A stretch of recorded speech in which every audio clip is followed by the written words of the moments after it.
عمرنا فكرنا ليه أذكى العقول ممكن تعمل أكبر الكوارث؟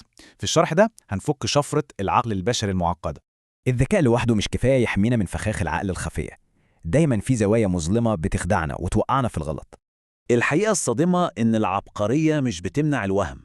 عقلنا البشري ده أحياناً بيكون أكبر مخادع لنفسه. وده اللي بيستعرضه بعبقرية كتاب نظرية الفستق لفهد عامر الأحمدي. تحليل نفسي عميق هيغير نظرتنا للحياة تماما. تخيلوا التفاصيل الصغيرة جدا بحجم حبة الفستق تقدر تغير مصير كامل. المفهوم فعلا أعمق بكتير مما نتخيل. الفكرة الأساسية الأولى هي البقع العمياء. إزاي دماغنا بيعرف يضحك علينا ويوجهنا لقرارات ممكن تكون كارثية. الكارثة بتبدأ لما الغرور يعمينا عن الحقائق والعاطفة تقتل المنطق تماما، ووهم إننا دايما صح ده فخ مدمر. المفهوم التاني اللي هيقلب موازين تفكيرنا هو هندسة الحظ. هل النجاح ده مجرد صدفة ولا تخطيط دقيق ومحسوب؟ الحظ الحلو عمره ما كان صدفة عشوائية. ده واقع قوي بيتبني بالاستعداد الدايم والعمل اللي ما بيقفش. الحظ دايما بيبتسم للي مستعد وبيخطف الفرص الخفية ويتحرك بسرعة. النجاح ده بيتصنع وعمره ما بيحصل فجأة. طب إزاي الأفكار دي بتأثر على حياتنا اليومية، شغلنا وعلاقاتنا؟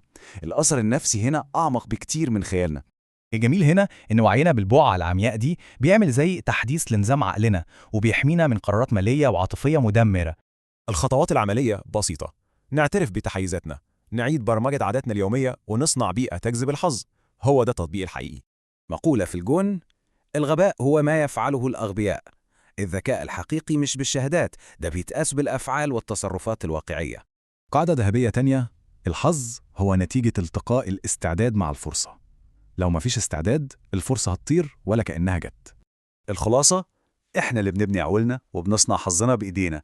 إحنا المهندسين الحقيقيين لكل اللي جاي في حياتنا. تفتكروا إيه تفصيلة الفستق اللي هتغير واقعنا بكرة؟ شاركونا في التعليقات، وما تنسوش تشتركوا وتستنوا التحليل الجاي.